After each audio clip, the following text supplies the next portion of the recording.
You're approaching the public psychedelics market a little bit differently than most companies.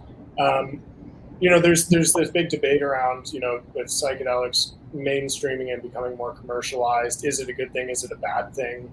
Is it okay that capitalism is getting intertwined with, psychedelics and spirituality and that kind of thing?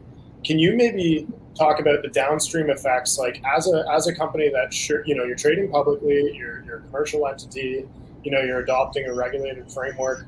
What are the positive benefits that can come downstream from a company such as yourself, kind of acting like a good actor for the industry and sort of, being able to harmonize, passion and profit? That's a really good question. And it's a very valid question. And, I think what's really important to me philosophically is that it should be people who truly care that run companies like this. What we saw in a lot of cannabis companies, for example, was a lot of profiteering, where people would pay up some of the top names in the cannabis industry to use their names to then raise capital and essentially profiteer.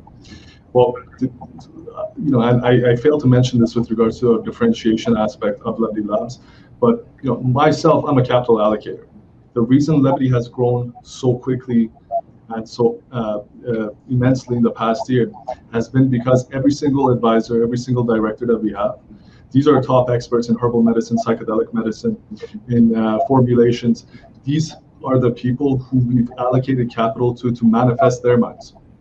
You know what I mean? And everybody that joins the Levitee Labs family is somebody that has a vision, and they are the ones making the change. I'm not a scientist, and I'll say this publicly. What I can do is allocate capital efficiently to the people who really, truly want to make impact. And I think corporations and companies, this is what's extremely important. It's to have an impact that you're trying to make and bring the people who will do anything to make that impact reality.